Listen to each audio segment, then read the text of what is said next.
manage your money well. So on that note, we've got a few questions in the ready. So I'm going to get Todd to put in one of the questions, and we're going to tackle this tonight. Oh, you put this one as a what happened to the other first one? This one. Shall we start? Yeah, let's go. What's the definition of trading? Investing, gambling. Can investing or trading be classed as gambling? Good question. Oh, this is how we start. So, if it depends what you're trading. So, if you're doing forex, if you're doing options, the reason that if you're doing spread betting, the reason that these things are tax-free is because the government consider them to be high risk, and therefore they class them as gambling. Okay. But that doesn't make it gambling. Do you understand? This is just how they class it in regards to tax-wise. They say, look, the risk is high, and therefore you're gambling. You have a good chance that you could lose your money. Yeah. All right. Now, a lot of these things are skills. So with forex, if you learn a currency pair and learn the skill, then that's a skill, and you can make money. To me, gambling is when you just someone said, oh yeah, you know what, this is a great trade, and you just do it. That's a gamble. You haven't done any research. You haven't looked into the company. This is it's uneducated. To me, then you're gambling. And sometimes you will win and sometimes you will lose. Do you know what I mean? Yeah. The same way a friend can tell you, oh yeah, just invest in this company. It's the same way someone could say, oh yeah, I like the name of that horse. Just put the money in. Sometimes you might win, you might not. It's gambling. There's no guarantee. There's never a guarantee with a lot of this stuff, but there's no education behind what you're doing. And so for me to take the gambling out, there needs to be research, there needs to be knowledge, there needs to be understanding. A lot of the time there may be mentorship, there may be practice. So again, you may use dummy accounts, you may read books, do you understand? Now you're learning a skill. And so to me, that can't be considered gambling, because if it was, then the number one people out in forex are banks, and banks don't gamble. Do you understand? So it's all depends. Do you understand? They got whole buildings and this stuff, so they're definitely not hiring these people to gamble. You know what I mean? So I definitely feel like the gambling comes from a lack of understanding and knowledge. Okay, awesome. I'm with that, and I think even there's in my opinion there's a distinctive between trading and investing as well to a degree. So literally, I understand why people may ask that question though as well. But okay, now awesome. I hope that answer satisfied whoever answered it. Next question, please. And if you have any questions, guys, please send them in the comments and we'll tackle them. What advice would you give to young professionals investing in cryptocurrencies? I think any investment into crypto, you would need to invest what you can afford to lose. I'm not saying you're going to lose it, but I feel like these type of currencies, they're very volatile. And so I would definitely say invest what you can afford to lose. That means that that's not the first investment you're making. You need to have done, there's basics, emergency fund, there's stocks, there's other basic investments that you can do, maybe property, maybe into a business. Do you know what I mean? There are other things that you can invest in before I would say, crypto or so forth. But you can invest into them. Now, again, one thing I always talk to people about trading is you don't buy high, you buy low, okay? So a lot of people, and this is why they call it a market, people miss it. This is why they call it a stock market, an investment market. So just like a market, you want to buy things when they're on sale. The reason that you would buy most of your clothes in January is because there's January sales, okay? So if you're a smart person, you save up your money, you buy the majority of your clothes for the year in January, and then then during the year, when things come up, you buy other stuff at normal price. Like you might need an extra shoes or trousers or a shirt, but you've got the majority in January when things are lower price. Okay, it's a market. The same thing applies when we're talking about the stock market and investing. When you want to buy, you don't want to go into when they say it's going up. That's not the time for you to say, okay, yes, it's high. You understand? You want to invest on the dips. You want to invest when it's low, when there's potential. So for me right now, Bitcoin and Ethereum, they're both doing very, very well. So these are things that you need to make a look at and say, okay, do I go in now when they're doing well, or do I hope that I wait for my opportunity when it comes down to go in at a lower price? So to me, these are the important parts. So a lot of the time, we want to buy when everything's going good. Well, guess what? If something's on the way up and we buy it when it's going up, what direction is it most likely to go into? Down. That's common sense. That's not that you don't need a degree in investing or it's not rocket science. Do you know what I mean? And so for me, it's about actually also it's about a lot of the stuff you can use dummy accounts. You don't have to go in straight with your real money and go and lose it straight. Also, you can do tracking, so you can put it in and just watch how it goes and look at it. You know what I mean? Is it going up? What's the trends? How has it been over the last 3 months, 6 months, 12 months, 5 years, 10 years? What's the years of it? How has it been over time? And this doesn't just apply to Bitcoin. This is stocks and shares. This is investing in general. This is if I want to invest in a business or buy a business. These are the type of things you need to do. You don't just say, oh yes, for example, on Amazon, you don't say, okay, everyone's buying pens right now. I'm going to go and set up my pen shop on Amazon. Like, you understand? You look at markets where there's opportunity. Now, again, with Ethereum and Bitcoin, you may say, actually, with the way things are going, I feel like it's going to continue to go up. Okay, great. But then put in what you can afford to say, okay, don't bang in. People just get an idea and just throw in all their money, trying to make it all at once. Yeah. Steady the course, put in bit by bit. And I always talk about forget what you're going to make. What can you afford to lose? So whatever I'm putting in here, if I'm putting in 10K or if I'm putting £1,000, if I lose this £1,000, does it change my life? Does it make a difference to my lifestyle? Can I still? And if it doesn't, then go ahead. You can do your thing. But if you know that this is your £1,000 that you've got, and you wanna go and put into Bitcoin or crypto or whatever it may be, for me, you gotta chill out. That should tell you actually, now's not the time for me. What I need to do is up my dough. I need to look at increasing my income at work or getting a side hustle. Because imagine if you've got an income that can pay your bills and help you save, then you get another income that your lifestyle doesn't require. That income you can put in. And you can do that confidently, knowing that if it does go down or if it doesn't go well, it's not going to affect your lifestyle. That's investing. Okay. Powerful, bruv. I like what are you willing to, what can you afford, to lose? Not what are you willing to make, being one of the key elements of investing. Yeah. Remember that, guys. What are you able, affording to lose? Not what will I make out of it should be at the forefront of your decisions. Awesome, man. Thank you, my bro. Next question. What are your thoughts on index funds and which are the best? I've heard about this one still. So yeah, for anyone that doesn't know, an index fund is a passive fund that tracks a market. All right. So the old school way was, I want to invest in the US companies. I've got to go and buy shares in all these different US companies. An index has all these US companies. A great index, for example, because the question was, what's a good one? A good one is the S&P 500, which is the top 500 US companies. So what you do by buying an index, rather than me buying Facebook, Tesla, Amazon, Google, I buy an index that already tracks these companies. And if these companies' share price go up, I can benefit because the index will go up with these companies. Okay. And because it's diverse over 500, that means that even when some companies are not doing well, others will be doing well. And so that's why you tend to get a better return. And that's how you track an index. So for me, I always talk about, if you're looking at getting something for your kids, start investing for your kids. The S&P 500 or the FTSE 100 or the FTSE 250 or the FTSE All Share or the NASDAQ, which is, tech stocks. These are the type of indexes that you want to follow because these are big companies that are going to be around. And also, guess what? The best part, for example, the S&P 500, the bottom companies that are not doing well, they fall off. And the ones that are doing better come on. So we'll see a company like Tesla just got added.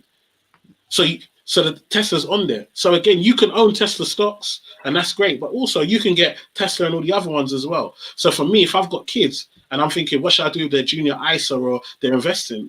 I'm looking at indexes because I'm not owning individual shares, I'm tracking the market. It's only costing me 0.15, 0.2. Whereas when you buy when you buy shares, you know, there's fees when you buy, there's fees when you sell. When you buy a fund, you got to pay a fund manager's fees, and all of that type of stuff. Indexes are a cheap way to get access to, you know, big companies, big stocks at a low price that you can hold for a long period of time. Awesome. Thank you, man. That was great advice. I think I'm going to be getting involved in this index funds for the future kids still. I can't lie. Come on. What is the best source for a second income, side hustle? And how do we go about starting and being successful? The broad answer on that one still, bruv. Well, yeah, man. So for me, I always tell my clients when I sit down with them, what skills do you have already? Let me tell you, one of the biggest mistakes people make is I want to do a side hustle, and you're look, I see my brother Leslie, so I'm gonna say you're an accountant, and all of a sudden you wanna have a shirt business, you want to sell t-shirts. This is not making sense. This is not the first. You might want to do that in the future, but this is not the first business you're gonna do. Do you know what I mean? So if you're looking at side hustles, you gotta say, look, what is the skills that I've got already? So for example, myself, I'm a financial advisor. That's the skill that I've got and understand. Now I can then, when I'm not doing financial advice, I can do financial coaching. So I can coach. Then I can do online courses. Then I can do webinars and events. Then I can go and give talks at corporates and at schools, and all of these are bringing in income. So in a lockdown, when a time, like I said, I don't know if I said it last week, but in a time when, you know, it's been the worst lockdown, I've made the most money ever because I've been able to diversify. Yeah, I've been able to, because I've got multiple ways to repackage the same skill. That skill's in high demand. Some of us are very niche, and yes, niche can be good, but in times of trouble, if you've got a broad skill that people will need for life, you can monetize. So no matter what happens in the world, people always need to understand money and finance. The world that we're living in, if you got tech, people always need tech. If you got project management, there will always be projects. Do you understand? I know people. Because essentially, then you're telling us to focus on needs-based businesses, basically. Exactly. Look at. I saw, and also some of our businesses might not be needs-based, but we've got to use our brain. I saw a guy that's a photographer, and he started collecting parcels. So guess what? He could keep his studio open because he's collecting parcels. I saw a hair shop that started selling food, so they could keep their hair shop open while selling food. But we're not using our brain. You understand? We need to start. We do one thing, and it's like this is all we do. But also, there's no one to tell us. Yeah. And you know what? Also, yeah, even with no one to tell us, I would still even say that the other side could be also we do have an element of fear of stepping out, and this thing of like the salary creates a comfort. But obviously now we're in an age where salary is not even enough. You know what I mean? So people are being forced to ask these kind of questions now because they realize that salary is just covering bills and whatever. I'm not enjoying my life the way I want to enjoy it. So that was really good advice, man. And I really want to tell you guys, like you said, focus on what you can do and what you can do well. Becoming a person of value is you now investing in yourself to perfect the skill and the craft you actually possess, and having the creative ingenuity to actually think that you can actually monetize your gift that you have, and which should focus on serving a need for somebody else. Business is first, service, reward is the money. You understand? So that's the first thing I learned when I started business. In my first conference after I started my photography business, the woman was like, I need you to understand, guy, because if you chase money, you won't last. But if you chase serving people and you chase making your product valuable, money has to come, because people always buy into what they value. So, guys, like as our bro already said, you've got to look at what you can do. You've got to get creative with what you do have. How can you pivot it? You know, crisis should cause us to think more creatively. Of course. And you know what I'm saying? Go on, bro. And I just want to say, like, right now, there's so many opportunities. Because every day on the news, the government are making people depressed. Every day, all they're talking about is deaths and things going wrong. So guess what? People are looking, okay, what else can I do? People that would have stayed in their normal job forever and never, ever thought about doing something different are saying, okay, I can do this. But they don't know how to create a website. Yeah. They don't know what Instagram and social, but you've been on Instagram for years. Yeah. You understand the algorithm, you understand hashtags. You might not have done it for a job, but guess what? You know how to use social media. You've been doing your training for years, just enjoying the app. Yeah. Now Now go use those skills. Maybe do an free online course just to brush up on maybe a little things that you don't know. And boom, put yourself on Fiverr, on people per hour. Put flyers out, put emails out, talk to your friends, get word of mouth that, listen, anybody that's trying to start a business, I can help them with their social strategy. I can help them with marketing. I can help them build online presence. This is a business. That's awesome. And guys, with all that he just said, don't be afraid of rejection. Or what I really should say, don't be afraid of failing. Failure is probably your best teacher in business, bro, because it's showing you what to perfect that's not working for you, what you're doing. So he asked about how to go about starting and being successful. I really think starting a business is ain't as deep as much as you just actually getting on doing it. You know what I mean? Because sometimes you want a little pep. I said, bruv, you're gonna do this thing, just do it. If it's open bank account, you know what I mean? Register the name, you know what I mean? Actually write out a strategy plan and just do it. And I think that's the first step. And being successful is not allowing what went wrong to derail you, but to inform you on how you can do things better. That's how I think I've lasted this long doing photography. It's been a good 9-year stretch, bro. So, you know what I'm saying, kind of thing. So that's what I would also echo as well to that question. But yeah, man. Awesome. Oh, the guys are liking this. This is so good. This is so good. Yeah, we thank God. We thank God. As a man, wow, juicy. Hey. Now we got to spill some tea. As a man, are there any financial red flags to look out for in a potential partner? If so, what are they? We were discussing this before. Come on. There's plenty. I did a video on Instagram talking about 3 things that women have told me on dates that let me know, hey, you're not for me. One of them, like I told you, the girl was sitting down eating food, and the girl says to me, "Oh, her sister's man pays for her hair and nails weekly." Weekly, bro. Why are you doing your hair and nails weekly, by the way, ladies? Weekly, man. I've got a 9 to 5, my G. Like, you can't come and eat my food, and that's your expectations. That's not coming from me. What do you want me to do? Like, you've got to go look. You got to know who you're sitting down with. I just had to tell her, listen, just finish this starter. Let's get the check, please. This is a wrap. This one is a wrap. I'm not wasting any more of my resources. Like, and sometimes it's my fault because I was out here looking for breast and bum, and you know what? We have gassed it. Let's talk real, man. Them. A lot of the time, the expectation of these women is us. We have gassed them to say, look, as long as you look a certain way, you can get away with doing whatever. This is what comes. And so we have to look at ourselves and say, actually, what is the standard that we are setting? What are the things that we are accepting and we are saying this is what we're looking for? Because listen, if we tell them, listen, as long as you've got breast and bum, everything, that's all you need. You don't need to bring anything else to the table. That's what they're going to bring. That's why they're going to get injections now. People are doing surgery and putting on. They're not even hiding. They're doing surgery and they're putting it on. I just finished mine. And the surgery, some of the surgeries are going wrong, bro. Some of them are wrong. Anyways, anywho, come on, things are in the wrong place. We've got lumps and bumps in the wrong place, and they're having to go back. But this is what we've told them. As long as you bring that to the table, that's all that matters. So for me, when I was with my wife, and like me, I was saying earlier, I'm Nigerian, yeah. So it's very much in our culture, with listen, you look after a woman. So when you take her out, you pay for this, you do. So a lot of the time we're spending money. But at the same time, I remember there was a time when meant to go on a date, and I didn't turn up. I meant to pick her up. I didn't pick her up. I didn't call her. Nothing. I knew she would be vexed. Wow. Next day I see her. This is meant to be Saturday. Next day I see her at church on Sunday. I just like, oh hey, she's like, oh, we meant to go out. She was angry, and then I told her, sorry, my mum wasn't well. And her attitude changed. Her attitude towards me. So as much as she's angry, she respects the fact that man's mum wasn't well.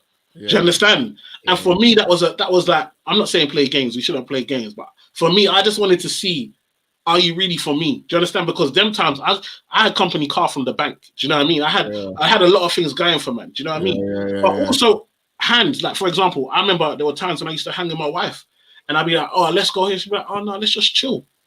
We don't need to go and spend the big money. Let's just go to a drive-through and just sit in the car and talk. So what we're saying then, so with those examples then, you're basically saying then, how you can look out for things is basically how do they respond to things that cost a lot of money? Basically, are they pro you spend, or do they are they actually thoughtful? But you know what, babes, don't need to go to Hakkasan tonight. Let's order Pizza Hut. You know what I mean? Come on. And what are they bringing though? Like for example, my wife, yeah, my wife was studying to be a chef. Do you know what I mean? So there was times I would go and pick her up. She'd be working late, and I would say, okay, when you finish, 11 o'clock at night, I'll drive, pick her up. I'm saying, yes, this is somebody that you're ready to put it out there. You're ready to work hard. That's someone I need. I don't know. I don't care what you're doing. If you've got the right attitude, because I'm a man, I know that I want to empower my wife and empower. So I know that you might be, cleaning plates or whatever now, but man will uplift you. But do you have the motivation and the skills and the spirit and the mindset inside you to work? I met too many girls when I was doing this thing. They don't want to work. They don't want to work. They are beautiful. A1. But that has let them know that I will just sit back. Somebody will carry me. Somebody will do. I don't need to bring anything. That's not for me. For somebody that's attractive, that's not attractive for me. I need to know that when things get hard, you're ready to work with, man. You're ready to say, listen. I told people when I got made redundant, my wife started upping cakes, paying bills. She never had to do it before. She didn't start saying, "Oh, you this man, look what you've come and caused me. You took me from my mom's house, and now you lost your job, and now I'm having to." She never once. Her attitude never changed. But are we looking for these characteristics, or are we just looking for the physical? Yeah. No, I'll strongly echo that, and I think because when I saw this question, I was like, you know what, because of me and my wife's friendship, she already told me the deal of how she is with money. So obviously she's not the greatest financial expert of all that sort of stuff, whatever. So I already knew that obviously maybe in our marriage I would have the strength there, and then I could use my strengths to you know what I'm saying, edify the wife in that area. So and whatnot, all that sort of stuff there. So sometimes there's difference for there's a difference between somebody who will financially abuse you and use you for money, and a difference between a woman who may not be great at managing money. Different things, you know what I mean, for various reasons, kind of thing. And I think obviously with the red flags that the question actually asking would entail with the financial abuse, or whereby and I think the red flags, I wouldn't always say if they don't offer to pay. I would say more so like do create questions around finance and try to ask questions that pinpoint with somebody's future as to what they think about how they're going to use their money. And I think if the answers are more geared to what do you think as the man and not necessarily what she's willing to bring to the table to contribute, then you can start looking at, okay, cool, are you actually financially thinking about things? Where did you come into a relationship that's expecting me to do X, Y, and Z? You know what I mean? Because like you said, there are some women out there that actually don't want to actually, work. They want to be want to be a homemaker, you know what I mean, or a housewife, you know what I mean? And props to that. So, but it's key to have this conversation and have this understanding. In those dating or courting or situationship stage. It's key to have conversations there. So I would say how she responds to how you talk about finance, how it should be used. Look at, is she a woman where things like you mentioned before, Bentley's in council estates. Is she designer whatever and doesn't have any investment? Come on. Is she designer whatever? A wig on your head, not even £200 in the bank. It doesn't make sense. You've got to look at those things there as well. You know what I'm saying, man? So like I said, there is a difference between somebody who will financially abuse you and somebody that's not good at managing money. But you know what I'm saying? I don't think necessarily someone not good at managing money, that's a bad thing. It's something that can be learned and taught if they have the right attitude and are teachable, because money management can cause problems in relationships and marriage if one is not, staying in the budget, you know what I mean, kind of thing. So yeah, man. Bro, also it's about your goals and your aspirations. If for me, like if I'm with if I tell my missus that, listen, I'm saving to buy a house, and then she's trying to make me go Hakkasan and go on holidays to expensive trips, that's not the woman for me. Like I've told you what my goal is. And if we're partnership, if you're with me, then you should be trying to help me reach my goals. You should be holding me accountable. You should be saying anything is our goal, because our goal. You're gonna live in that house too. Come on. So again, these are the type of things that you got. If you're again, and I've had it with friends who, you know, work hard because of the career they're in. And instead of the misses that they're with, understanding that, look, I've got to grind to get to a certain level before I can, you know, be leaving at 6 o'clock. And do you know what I mean? Yeah. And if she can't understand, why are you not answering my calls? Why are you not taking me out? Why are you not spending time with me? Then again, these are flags that you need to understand. That again, when you want to, as you try to develop, she needs to understand. And if she can't, then you're not equally aligned. She needs someone else that can give her the time that she deserves and she requires. And maybe that's not you. But sometimes we hold on. We want to hold on to these things, and we've already got the signals and signs that actually this shouldn't work. And instead of us letting it go and saying, well, actually, what's for me will be for me. Yeah. We want to hold on out of love and, you know, oh, I love you so much. Oh, it's so sweet. We want to keep talking till 2 o'clock in the morning. Listen, let her go. You're talking to somebody else's wife, and then you're going to force it. Do you understand? Let her go. Go on. The wife for you will be the one for you. 100%, man. So I hope that answers your questions, man. Then, you know what I'm saying, bro? Talk about money during the dating stage. Talk about it. Talk about it. Credit score. Net score, yeah.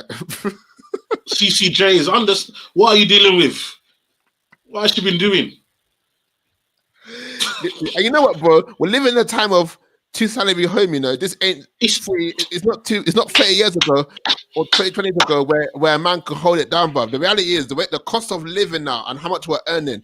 Like, you know, if you're not earning real money, you know, I'm talking real cheddar. Like, it's a two salary home, bro. And it's even more peak when you have kids, because then there's daycare. I've been seeing daycare figures come like somebody's salary out here, bro. So these are questions that we need to be really informed about, deciding how we're going to do stuff. Like money management would even probably, depending on how deep you want to take it, your vision, dictate to you at what stage are we going to have kids, how are we going to, you know, all these sort of things, but we need to really, you know what I'm saying, think about it. But yeah, you have to understand, like you said, daycare, for some people, furlough has been daycare. They've been given 80% of their salary has been going to daycare. Like, imagine you go to work and 80% is just so you can go to work while somebody looks after your kids. It's a madness. And again, it's about making it work and understanding. But for us, a lot of the time when it comes to relationship, we're not talking money, we're not talking finance, we're not talking about goals, dreams, aspirations, your why. We're stunting. We're letting them know that I've got money. Man, we'll look Come on, we're taking them knock off, sexy fish. These times, you know that. Don't stunt your way to failure, bro. Big, I'm Come on. Borrowing money from your brother to go and splash on the girl and giving her a false hope that this is something you can maintain. You know that you can't maintain. You're juggling. It's not a joke, man. It's not a joke at all. Nah. So next question. This is a really good one. I love it. Also, I just want to also add before the next question. Also, we have to be careful with this juggling, because sometimes I see them, we're courting, we're doing like 3-4 different women at one time. Bro, the financial investment is too much. The financial investment is too much. I said serial dating, yeah. Serial, it's wild. It's wild. Man are literally bankrupting them, spending their whole salary going on different dates. Bro, apparently the man them are saying the jungle's mad at her. So they need to have their options open, and they need to be digging them through. They need to dig through the jungle, bro. So they're having to have to lay out 4 cards on the table and see which one they like, bro. I don't. Apparently, that's how deep it is right now, bro. You gotta know your pocket when you're doing this stuff. You can't be doing this on 25K. It's not making sense, my guy. Wow. You understand? So if you want to juggle. You want to be the juggler. You got to be earning the money to be able to afford to do this. Because I hope that when you're doing all this, spending all this money on dates, the same money you're spending on dates is the same amount you're putting in savings for your future. And you know, dates is like could easily be anything from like even if it's a basic Nando. Sometimes we don't think Sometimes we don't think about petrol. We don't think about congestion charge. We don't think about all the other parking. Come on. You're going to drive to her yard, pick her up, then come up to your yard. If she lives in north, you live in east. Bro, you can put up to a 1 bill. And then you think about it. If you got 3 or 4, you know you're only going to have 1. So the other 3, which ones you don't know, you know that's money gone. It's gone. It's not coming back. So for me, whatever Oh, I told you it's investment. So I say whatever you're investing on dating, you have to match investing into either savings or stocks or into whatever it might be. It has to match. If you can't afford to put the same, if I'm spending £200 a week on dates, I need to be putting £200 a week into savings, building for my property or into stocks. It has to match. If you can't afford to do both, then don't do the dating part. Do the investing part. Guys, I think that's a great challenge, bro. I think that's a great challenge, bro. You heard what the man said, bro. If we're gonna be smashing out 3 bills on dating, you better be stacking 2 bills away at the same time. And if you can't do both, choose investing. My God. So, anyways, fam, is having a bank account a good? Oh, sorry, look at me. Is having a joint bank account? Person wrote it wrong. A good idea. Does it damage or help your credit score? Let's talk this joint bank account. Obviously, I'm assuming this is marriage, so let's talk. On. So again, if we're married, if you're married, 2 is 1, yeah. In the eyes of the law, 2 is 1. So all this trying to hide money, and how do you hide money from yourself?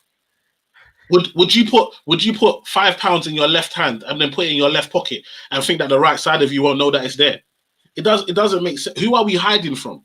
If this is your life partner, you've already gone and stood in front of 500 people. But it's financial behavior, bro. Because, bro, I can't lie to you. I got some people that I know that literally they got their own accounts and people are just doing their bills from their account and they're stacking their pee. My wife went to go and do her hair. At one time, one random place, the woman was telling her, make sure you stack your kidney because your man can act up any day. You need to make sure you have your fee. So there's this mindset that people are bringing into marriage based on previous bad experiences, especially on a woman's side who normally is financially loses that mostly, that they're now bringing to marriage whereby everyone's having this, one, but I've got mine kind of thing. You get what I'm saying kind of thing. And I think sometimes as men, even me, growing up, I don't even know if my mom knew what I was really earning. You know what I mean? Maybe all she knew that he was taking care of the house. You know what I mean? I really had no need. So I think there's this mentality of whereby if I've got you and I've got us, like then it's this thing of where I don't need to share it. And obviously I agree with what you're saying, but I'm trying to maybe flesh out the perspective of how people are doing it and maybe what they were shown. And as long as they think they are looking after people, they don't need to have to do the joint thing, you know what I mean, kind of thing. So for me, but it's missing the point. So for me, and this is where again you learn stuff. For me, with my wife, I know that I make the majority of the money in the house. Yeah. So if I make the majority of the money in my house, and like we said, when I got made redundant, my wife went to bat. Why did my wife go to bat?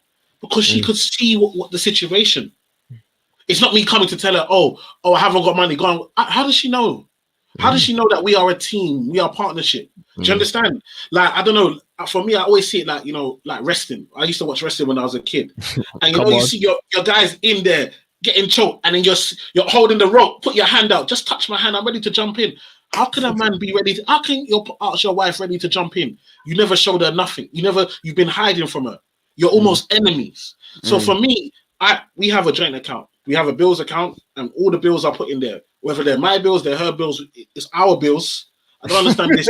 My wife listen, it's our bills. Because my wife can't be having debt collector chaser, and I'm here with hundreds, with thousands in the bank. The mentality don't make sense. Think about what you're saying. What you're saying is that it's my money is my money, her money is her money. So if your wife is broke, are you not broke? You are one. You know what it is, yeah. And I think about money, and especially from a men's perspective, because even that example you gave there, I feel like there's this thing of where, and this is my opinion that I think I could back it still, that the minute we talk about doing joint bank account, it's almost as if what I was earning was my last badge.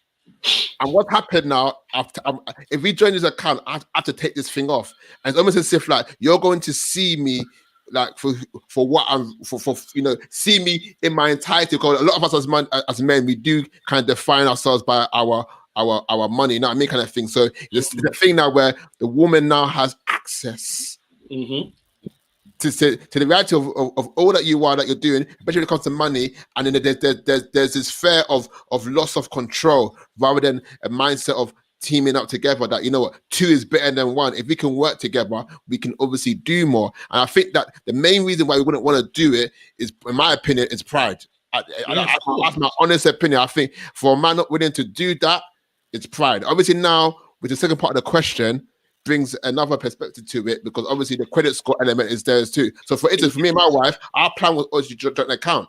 But then she wanted to work on her credit score thing, and we went back to go and do it. They were like, "Look, your credit score is whatever. Maybe you should work on credit score, whatever. Come back in a year, and then you know what I'm saying, do the thing." So there is definitely an application of wisdom. But the main thing is that we're both on the same page of what it is that we aim to do financially. You know what I mean? And you know, wifey's blessed. Still look after her. You know, still let her know. You know, there's money there. You understand, darling? Yeah. All that sort of stuff there. Obviously, I'm the main one working. She wasn't working for a while. Now she's working now, kind of thing. So there's even seasons, bro, where things happen. We got married. You know what I'm saying? All good. She had her contract finished 3 months into the marriage. That's one salary gone. That's my financial plan of, okay, save yours, spend mine. Gone. You know what I mean? Kind of thing. So life is very real. And I think if anything that I've learned, like money management, even in marriage, is a tester and a revealer, bro. You understand? I could probably tell what kind of person you are, just how on what you spend your money on, bro. It teaches me about your values. So I think as a married couple, there's an element of compromise now. You know what I'm saying? Like, I was naive, bro. I didn't understand how much a woman actually needs to spend a month when it came to their basic necessities, bro. I was, bro, when she tell me some number, I'd be like, bro, for what? Then I would go with her to do the shopping. I'm thinking, rah. Like, just every month having to buy all the, you know what I'm talking about, brother. All the, you know what I mean? That's even basic women needs, brother. It's different from now. Us and them, we can work with less and realize that, you know what I'm saying? Even being educated about the reality of what it costs, you know. And should your wife even have to come to ask you if she needs to go and buy these type of, that's what I'm trying to, we're not empowering her. Should your wife even have to come and ask you? Oh, baby, I need money for that. Why should she should have money if she needs to go and buy her women? Like, she should go and do that. She shouldn't need to come and ask you. Do you know what I mean? And so for me, it's about a level of, is this my queen? Is this my partner? Or is this my competition? Is this my enemy? Because if I need to feel pride to my wife, then I need to work on myself. I need to work on myself. And I need to ask myself, was I even really ready for marriage? Because at the end of the day, if there's anyone that you should be able to be naked to and be able to cut all the social media, all the hype, it's your wife. 100. Your wife should be able to see you for who you are, and and vice versa. And so, who are you hiding from? And like we said in regards to the question about credit, so you and your wife have separate accounts. Your wife goes and gets a default. Do you know that you are partnered? Because you live at the same address. Because what happens is that because you're at the same address, you are on your wife's credit score. She is on your credit score. Wow. You're financially partnered. Wow. So check your credit score. If you got a partner, even if you got separate, you will see that you will see either partners or financial relationships. Will tell you. Wow. Even now, you will see that. You know. Even now, if you check your credit score and you live in your mum's house, you may see your mum's name or your brother or whatever on your credit score because you live in the same house, and so you're attached by address. So if your brother goes and does 419 on that address, that can affect you as well. Serious. And here we are hiding these things. Wow. Also, let me tell you a story. One of my mentors, married, his wife, they had 2 kids. His wife cheated on him. Oh, his wife cheated on him. They got divorced. The court gave her the kids, as they do. He then had to pay for the house that the wife is living in with the kids, as well as then go and get his own house. The man that the wife cheated with moved in to the house that he was paying, that the court was making him pay money for. Yeah. Wow. So sometimes we're trying to hide, but at the end of the day, when all said and done, marriage she's coming to claim. So listen, you are better off having these discussions open. For me, it's about investing and making it clear. Like you said, if your wife is not good, up her level, explain what the differences are. Work together. We have a family budget. I get my kids in. Forget just my wife. I get my kids in the budget. They know that this part of the budget is them. Yeah. So them times when you're in the supermarket talking about I want sweet. If you buy this, we can't buy that. Yeah, the budget. Yeah. So now you want to buy sweet here, but now we're not gonna have crisps in the house. We're not gonna have biscuit because you made us buy sweet. Mm-hmm. It's not, for me, finances is not just about about pride, and it's about sharing it with everyone that's around you, because it affects you and it affects them. We are one. And that's leadership. If we're going to talk about men now, and even in the role of marriage now, even being the head, that's leadership. You're now modeling to them how to effectively manage money, and to show them that this money that we are making is for you, and should be something that you should understand that you are to work, you are to use for yourself, to actually work for you. Because that's powerful. Because I think we do with the kids. I mean, that's a seed that we're going to reap years from now. You understand, kind of thing, bro. Like they're going to learn about the value of understanding that if I pay for this now, I have to suffer for this later. You understand that the whole, you know what I mean? Those little lessons there are really key, because they're teaching money management. What is important to do now? Should I pay my bills first or buy another crepe? You understand? That's basic. Basic thing like that, you know what I mean, kind of thing. So yeah, 100%, man. And people are going mad in the comments about your story, bro. And the maddest part is he then got remarried. Yeah. He then got remarried. Had 2 kids with his new missus. Wow. His outgoings, he had to make $5,000 a month just to be even. $5,000, because he had to pay for that house and his own new house. Wait, so the divorce, he had to still have to pay for the first house, the house? He had to pay because the kids, he had to put maintenance to the kids, and obviously he had to pay the lifestyle that the kids were used to.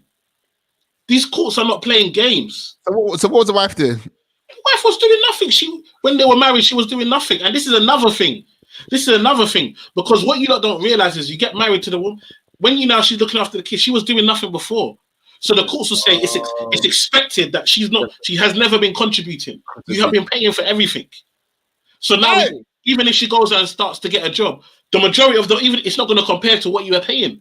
So the court are going to say their family was based on you and your income. These kids require your income to at least the age of 18, let alone if they go to university. He should have got a better lawyer, because, fam, if that's the case, then he's more in a position to look after the kids than she is. But they don't like to separate law. They don't like to separate the kids from the mum, because they feel mum is more maternal. Plus, he goes to work, isn't it? So he's at work during the day. So he's less able to be around after school and so forth for the kids. Nah, man. And she had always been around to pick the kids up from school because she wasn't working.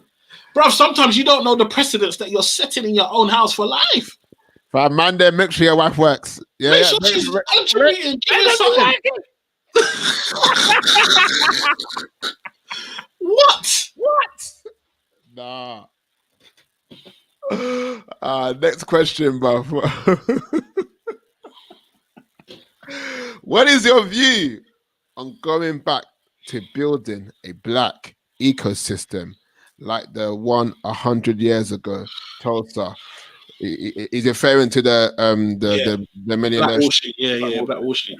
Yeah, you know what? For me, I love the concept, and it can definitely happen. I've seen it. I don't know if you guys have seen jamming. Have you seen the jamming? Do you not know about jamming? So there's this basically this card, and it's for businesses, and you can get this card called jamming, JAMII, I think, and basically it's only black businesses. Oh, so if you got this, I've seen that card. If you've got the card, you get a discount on the businesses. And now what I've seen is that I've seen mainly white women, but I've seen white people who are getting the card so that they can go and spend money with black businesses.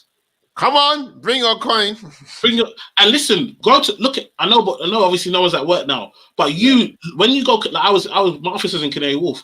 I'm in Canary Wharf. I'm seeing plenty of white women in African print. Whether they know it's African print or not, they're wearing African print dresses, jackets, all of this. And so for me, it's one of them things that we've got the stuff there.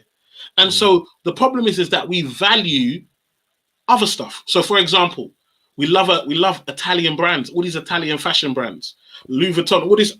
Bruv, have you not been to Italy? Do you know how they treat us over there? They don't rate us over there. Racist, bruv. They don't rate us over there. Yet we get our money and pump it into these brands. It's value and it's image once again. It's image. And then you know what's powerful about what you're saying, yeah? Because somebody asked this question a while ago on Twitter. She's like, you know what? Like she was talking about, like sometimes maybe it's our poverty mindset, maybe it's our past, there's this thing whereby our white counterparts and people that we think are competing against each other. So let's say we use Apple, Samsung, like there's still an element of working together when it comes to actually benefiting the industry that they're actually working in for their good. And there's this mindset that we think that businesses are always just against each other, whereby it's in the common interest for businesses that are in the same sector that have a good product to actually work together to actually have a piece of the pie. And I think black people sometimes, with this ecosystem, my greatest fear is this: people are only going to focus on making money for themselves. I'm not actually understanding an ecosystem that benefits the whole community, where we can all actually efficiently make money. So that may look like franchises, or that may look like us doing things where maybe the goal for the next 10 years, Emmanuel, isn't necessarily that I make back a 200% profit. Maybe the goal next year is that we all own these shops on these roads, on that road. And guess what? The best thing about Black Wall Street now, and the best thing is that it doesn't have to even be physical buildings. The high street is now online. Yeah. The high street is online. So guess what? For us as a people, it's now even more accessible, because we don't need to go get a mortgage to get a property, because we know they don't want to let us own it. Like I doing my job, I interact with people, and I remember that there's this group of this business owner, Turkish business owner in North London, and he was like, all these shops on the street are owned by the businesses, and when one comes up, we all put our money together and buy it, and then we rent it out or we sell it to whoever we want to be on this street. It's happening now. This is not power of ownership, bro. The power of ownership. I wouldn't be surprised if, let's say, that shop that opened was black owned, and black owned saw cash shines and didn't think about what that person was willing to spend to buy your shop and the purpose. Once again, it's back to vision, bro. It's back to how those Turkish people are thinking about the future to come. They're like, we need to own this thing, make money now, but own it so that this thing will continue to be owned and make money in the future. So I really do think black people, we need to work on partnering. We need to look at more about how what we have can serve what we all do, and understand that if you're good at finance, if you're good at marketing, if you're good at what, then there's an ecosystem of us working together, of us spending money on one another. You know what I mean? Of us actually investing in one another that could benefit this thing we're talking about when it comes to a black ecosystem. So once again, we've got to switch our mindset to a serving mindset, I believe. Switch our mindset to a generational mindset. Switch our mindset beyond our best life of buying our dream and actually living for a dream that's more than things, but it's actually benefiting the life of people. I think once we get that, bro, I think our attitude towards money and the tool that it is, it will shift our trajectory. Bro, let me tell you something. One thing I say, and the Jewish community, for example, one of my friends, he's Jewish, yeah. He dropped out of college, He dropped out of college. 17, dropped out of college. He was at his house, in his mum's house, 17. He gets a call. Come, we got a job for you. Boom. He goes there. Within a few months, he's a senior, he's a manager in there. He's at 17, 18, he's managing people that are in their 30s.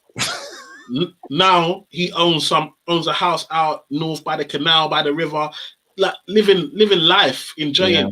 Do you understand? I've got other. I don't know if you guys have seen like a Jewish bakery. It's not cheap. The prices are not cheap in there, but there are queues. Because if I understand that the power of me investing my money, if I understand that when I buy something from this business, this doesn't just give me what I want. It also means that a child has money, has food on their table. It means that a family can grow. It means I'm invested in my own. And then if everybody in that community has the same mindset, so I know that when I don't care what the brand is, I want your trousers, because your trousers are made by you. And what's more important to me is who is making it, rather than the brand or the name of it. Yeah. When we start to understand that amongst ourselves, we can, if we then start to if I put £1,000 into your business, you put £1,000 into my business, all of a sudden, why do we need a bank? Let's go right. Why do we need anyone else? We can literally leverage ourselves. And when it comes to us as a black community, one thing that we do are trendsetters. When it comes to fashion, when it comes to branding, listen to how people talk now. Listen to how people talk. But who's making money from it? Not us, though. It's not us. These men are putting our words on t-shirts and then trademarking it. We can't even say our own words without paying somebody a check. And once again, guys, it's about these people were educated to know that there was an opportunity here, and they took like even though I don't like it, I'm like, wow, that was really smart. It's clever. You know what I mean? And I think once we take that approach to finance about making educated and informed decisions and understanding the implications of our choices, then I think our attitude to how we look at ownership, how we look at this black ecosystem and actually building it for real will change. You know what I mean? But bro, what happens if we had a system, and this is what happens, you have an idea and you can call someone and say, I'm thinking of doing this. Yeah, but you know what? Before you do that, make sure you go trademark it. Here's one of my friends is a lawyer. Do you understand the power of community? Yeah. Like sometimes we see a face and say, oh, this person's a great business person, but we don't understand the community connections and support. We don't understand that, businesses are investing in other businesses. Yeah. We don't understand that when he wants IT, one of his brother owns an IT firm, so he gets that mad discounted. When they want accounts, they've got an accounts company that they'll only use because it's owned by someone from their community. Yeah. With us, our money doesn't even go around once. It's crazy, man. It comes in and it's straight out. You know how hard we work for our money. Yeah. Do you know what we have to go through every day? And the power of the black pound. I think last year they released the figures. I think it was something billion. Yeah, of course. From the black community, bro. In this country. Anyway, Shah, we've spoken enough. I'm sure you guys get the drift of what we're saying. Next question, please. We're gonna round up. What is the best way to stay current with what is happening in the financial market? Reading the Financial Times, weekend editions with summaries, personal blogs, books, or all of the above? Yeah, this is a great question. For me, I just surround myself with everything. So, for example, I register with Hargreaves Lansdown, Motley Fool, Bloomberg, Financial Times, all of that. So I get news and updates straight away from the news. Then I follow financial pages. Do you know what I mean? So people that are talking about finance and money and mindsets all the time. So is there like sorry to cut you. So is there like so let's say if I ask this question in the sense of whereby somebody that's a beginner level that wants to understand, that's just starting to understand it, would there be any sort of particular avenue or blogs or any site that you would say that will work best for that rather than them just consuming all this information at once? Would there be what's your thought? I think it depends on your learning style. So for me, if you know that if you're a reader, then there are great books. Do you know what I mean? Like Rich Dad Poor Dad, Richest Man in Babylon.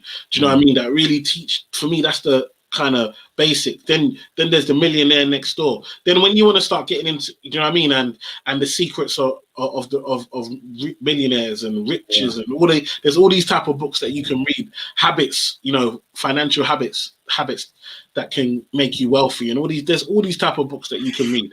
But then there's also audio books. But then there's also podcasts. Like for young people, that there's a podcast called Black Millennial Money, by my friend Joseph does that, and he's great at getting stuff and breaking it down so young black millennials can understand. There's Kia, who also has her own podcasts and so forth that teaches people about money. There's obviously Bola Soul. There's myself. There's Mr. Money Jar. There's Making Money Simple. There's when I tell you, like, if you search, it's black owned as well. Sorry. There's so many out there that are available for you. And don't just limit yourself to black people. White people know about money too. If you can get free information, 100%. Collect it. Do you understand? Wherever you can collect it from. I was just echoing the black coin because obviously we want to support our brothers and sisters. No, of course. And Bola Soul released a new book as well as on Amazon. Yeah, Bola Soul. But also, there's Black Girl Finance for black women who just is releasing her book at the end of the month as well. There's loads of material and information. But then, you know what I mean? There's podcasts, there's audio books if you don't like reading that you can listen to whilst in the car or at home while you wake up in the morning. Do you know what I mean? Maybe you do exercise, you can listen and understand. It all depends on what you want to do, but it's so important that you actually start to think about, okay, how do I get it? Because listen, when it's time to go and check, half naked women on the internet, nobody needed to teach you where to go. And this is the reality of this question, and then and anything in life. If you're about it, you will do it. You know what I mean? You do it. So you find a way. So if if anything, more so, guys. When obviously it's always good to ask questions at the same time as well. But course. more so, guys, you know, if we're really going to be about becoming financially astute and informed, you know, we know how to research for anything. Come on. Let's start taking the initiative and doing. Come on, I agree. Yeah, like, you know what I mean. If you got a porn addiction, go online. There's people that will tell you their story, how they overcame it. If it's a gambling addiction, if it's pride, you don't like. Sometimes I know we're just waiting for pastor to give us that word, but listen, words have been spoken. There's information abundantly out there, but instead of surrounding yourself with it, like, you have to ask yourself, do you really want it? Do you really want to come out of your situation? Because if you really want it, then you will try and chase solutions. Yeah. If not, if you don't want it, you'll forever just remain in your problem and tell yourself, "Oh, I have this problem. I have this problem. I have this problem." I didn't know. I don't know. Nah, man. Literally. So yeah, guys, literally, man. Essentially, find a learning style that you are comfortable with. There were so many avenues that were just shared right now, and consume the information in regards to the financial market that way. And I think Emmanuel released quite a few good suggestions. But you see, when the person has put in that sentence, sorry, financial market, are they talking about the FTSE 100 or whatever in particular? Financial markets is all is there like a number one place to go to for that information, or is it still there's the various sources that you mentioned before? I think it's various sources. Like, I don't think there's one only place that you can go to. And also, it's about like how they talk. And some of these places, like, you know, Financial Times, Bloomberg, they're not watering it down. They're giving you the straight financial talk. So if you don't even understand the words, going there ain't going to be the place for you. Do you know what I mean? But once you understand it, these places are great resources and so forth. So it's again about you learning and then building up. So start low, start easy, start with the basics. You know what I mean? Look at who are the best, like Warren Buffett. Go get a Warren Buffett book and learn about his values and what he learned and how he learned it and why he does it. Like we talked about index funds. Google index funds. Read a blog that talks about index funds and the best index funds and how it works and how it came about. You know what I mean? These are the standard ways to start. So essentially, then there's an element of like widening your financial vocabulary, so that when you are even going to debate places of what the finances are all about, you have some understanding, and even through that. And more so when reading the books about these people, you're getting not just like information, but a story that will probably even be more digestible to your mind, that will now enable you to inspire you to think a certain way. So when you're even keeping up with what is current in the financial markets, it's allowing you to that information is now informing you on what choices you want to make when it comes to investing and making money. So yeah, I hope that answer blessed you guys. This is our last question for tonight. Jeez. Everybody says we should be the generation. Buy your home. What things don't they tell you that comes with buying a home that one should consider before buying? A good question still. It's a good question. I think I don't feel like, you know, they don't tell what they don't tell you is that, listen, stepping stones. I feel like a lot of the time when it comes to buying home, people got their, you know, they've been watching Homes Under the Hammer, they've been watching all these programs online, they've been watching on Instagram, just going on pages that show these beautiful houses before and after, and all of a sudden you've built up this ideal home. Do you know what I mean? And so now you're coming to buy. You want to blow the bank on your first. You don't just want to start with, you know, a basic property and build up from there. I feel like for a lot of people, their chest is a lot higher than their pocket, and so they want to force themselves into, oh, I must live in London, or I must buy a house, not a flat, or I must have 3 bedrooms. These times it's only you one. Like, and don't get me wrong, these things can be good if you want to use them as investment opportunities and rent out the rooms. And I totally understand. And sometimes, you know, we can go on a course, but one thing I want to tell people is that when you go on a free course, understand, especially when you haven't paid anything. So this person has paid for the venue or paid for whatever, and now they're giving you knowledge for free. There's going to be something that they're selling. So of course, when they now tell you, oh, you must buy this or don't buy a house, invest. I was speaking to someone today and she said she went on a course and they said, oh yeah, don't buy a house for you to live in. only buy a house to go and rent out for investment. But of course they're going to say that, because if you buy a house for you to live in, they can't make money off that. Because they want you to go and start buying houses for investment. Because guess what? They've got an investment course that they want to sell. And that will teach you how to go and buy a house for yourself and what to look for, which is all valid. But there's not only one way. Do you understand? You've got to look at yours. So again, when it comes to property, some people want to buy property. I'll give you another example. So people talk about property, and property is a vanity investment. Okay. So a lot of the time we want to buy a property because when you buy stocks, you can't say, look, these are my share certificates. Do you know what I mean? But when you buy a house, you can take pictures of your house. You can invite people over. You can show them your garden. You can say, I live in this area. There's vanity. There's pride. Do you understand? It's a physical asset that you can see, you can touch. So people like to focus on that. But there are people that, rent, but focus on their business. And now they sold their business for millions. Guess how many properties they can buy? Yeah. Do you understand? Once again, vision. Vision is not only one. There's not only one way.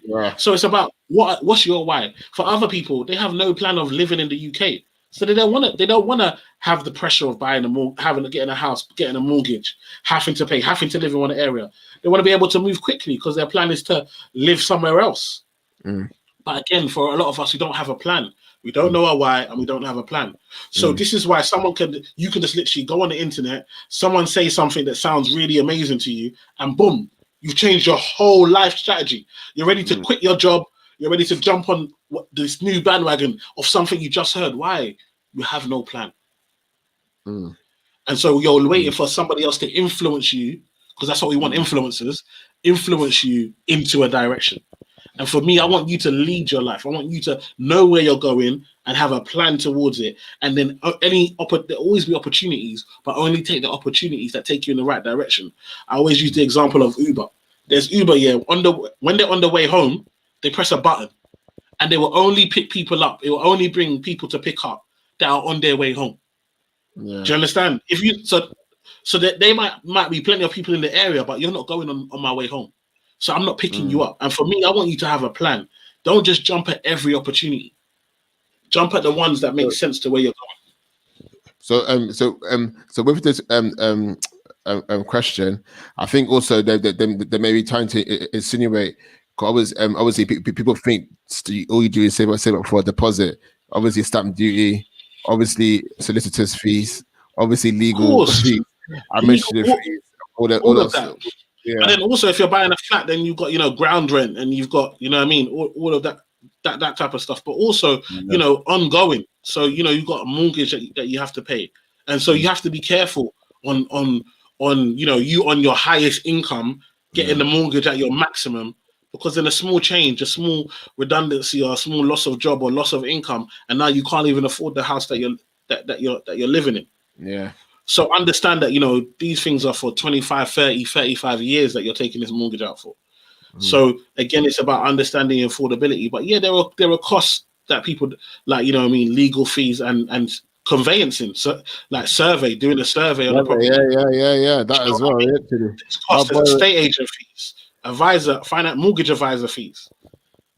And so, guys, literally, if we're gonna, based on what I've heard from my friends and on some research, basically, wherever your deposit is, just slap on another 5K on top for any other incurring fees that you will not.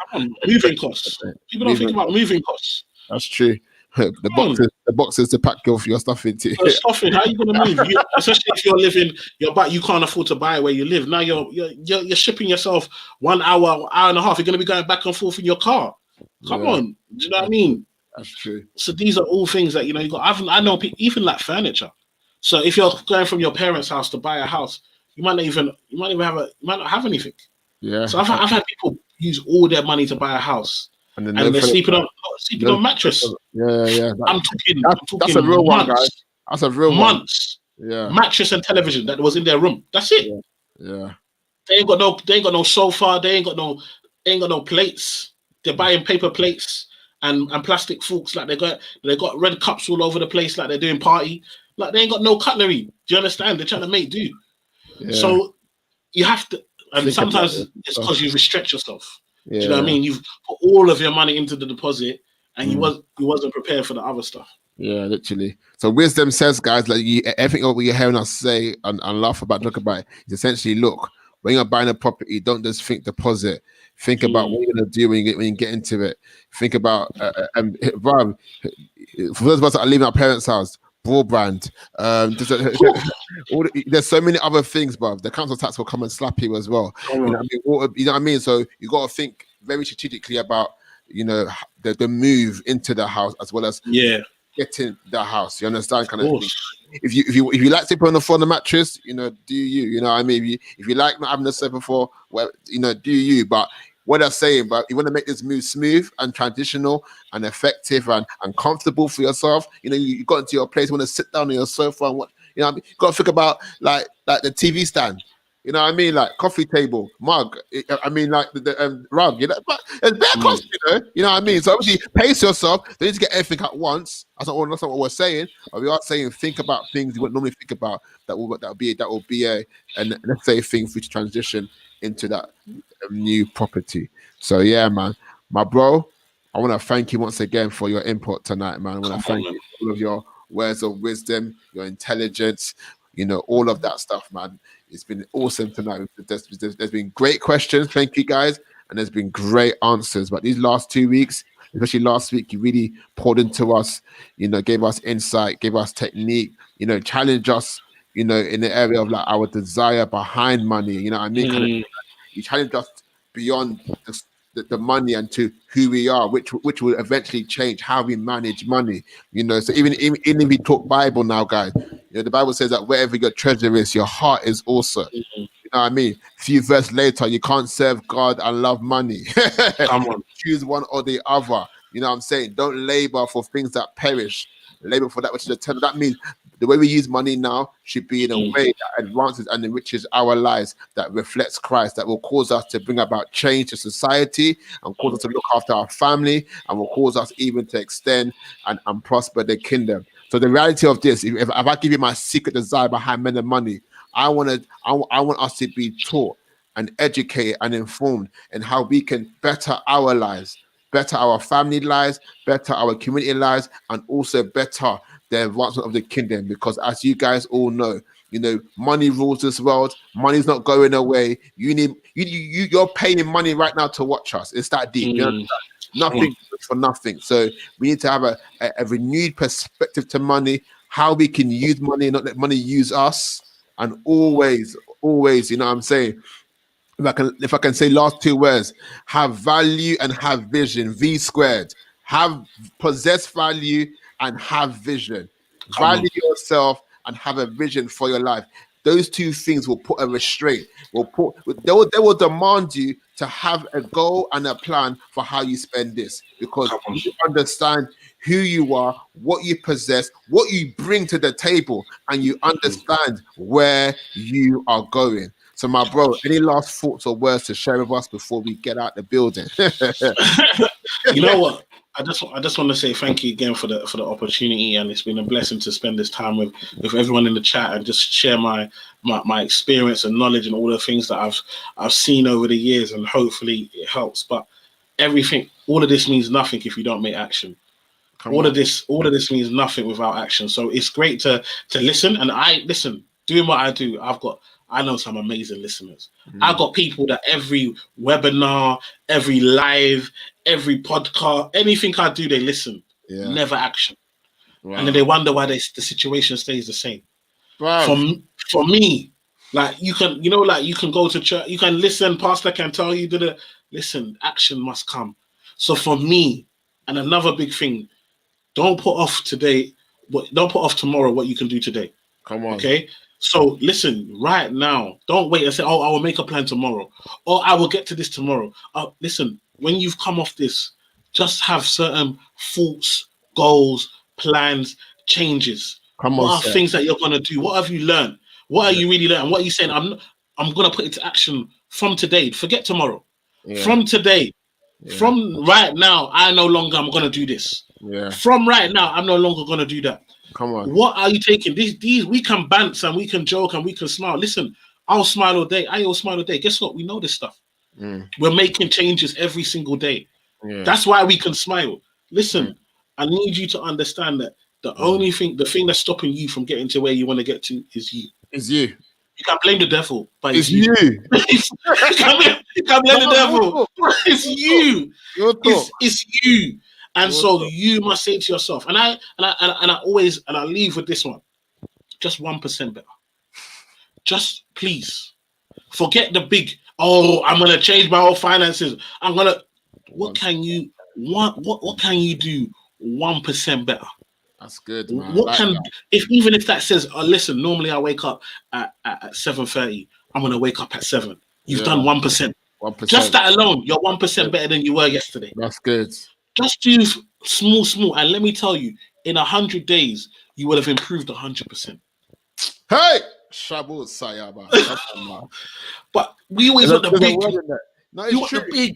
And the big thing scares us from stepping out. Come on. What happens is too far away. It's out of reach. Come on. The beauty of this, even in that same chapter, Matthew 6, Jesus talks about stop worrying about tomorrow because it's birthing anxiety and worry, and it's making you make foolish decisions.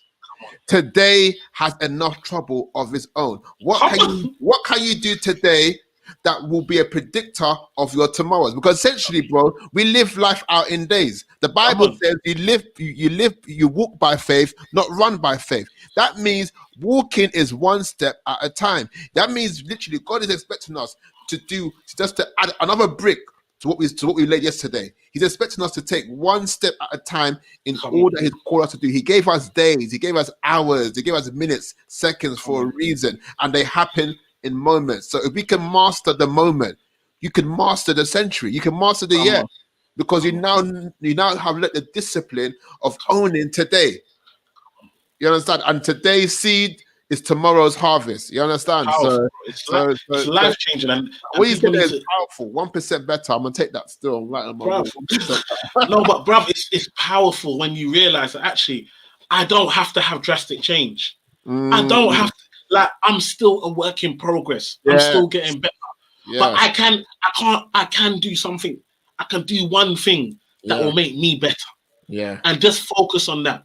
And then when you look back, you'll be like, wow, look what I've done. But listen, in 100 days. In 100 days, bruv, and you got 365. So think about it. Every year you have an opportunity to be 3,000% better than you started the year. Over 3,000% better than when you started the year. But yet, some of us are still in 2020. Some of us, we're 11 days in. Some of us haven't even started this year. We haven't done anything different this year than what we did last year. Then in December we'll be saying, "Where's the year gone? Where is it gone, bruv?" We have not, because you're waiting for tomorrow.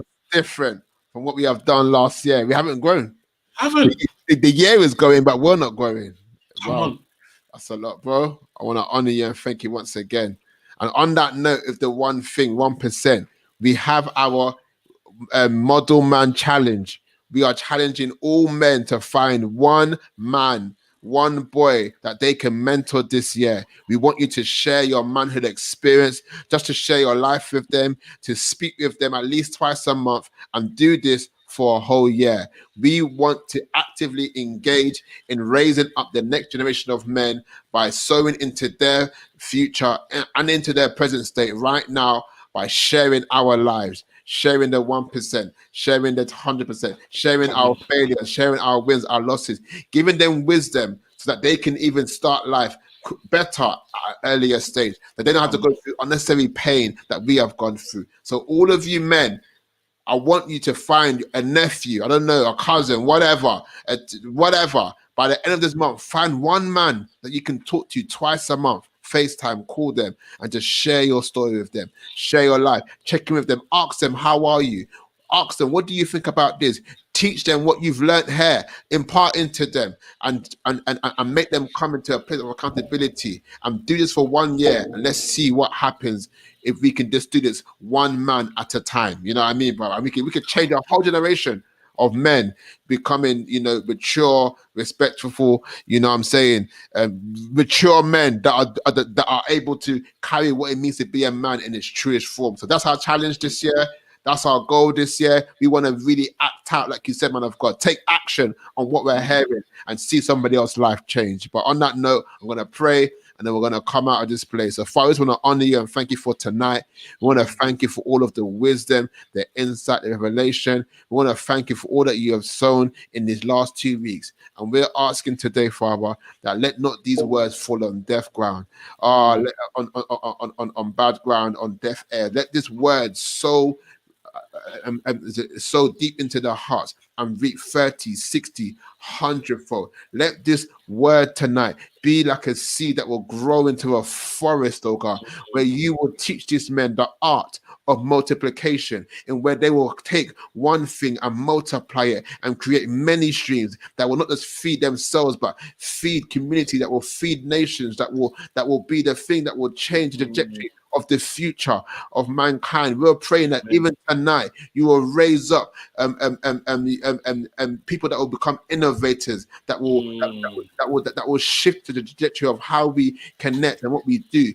Raise up men that will bring great inventions that will shift and history forever. Let this time that we're in, where there was a great reset, there was a great opportune time to really, step into areas and industries and markets where you thought we couldn't, and take great advantage and bring glory to your name. So I pray, impart wisdom. Let there be a wisdom that comes upon us. Let there be a wisdom that comes upon us. Let there be a wisdom, Father, that will come upon us in a new way, that will enable us to become financially astute men who use money unto the glory of your name. In Jesus' name we pray. Amen. Amen, my brother. Awesome, man. Thank you so much. Guys, please rewatch this again. Rewatch last week again. Take note.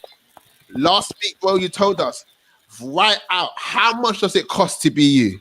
Do you know what you cost yourself every month, every day? That's the first challenge that you can do. That's 1%. Just knowing that is 1%. Knowing that is 1%, and start from there. My name is Ayakuno Duni. I want to thank you for coming to Men's Monday. I want to thank you for all that you have done. Next week, we're going to go again. We've got a juicy month for you guys. So please make sure you're here next week. Invite a brother and let's change the world together. Peace. Take care. Blessings.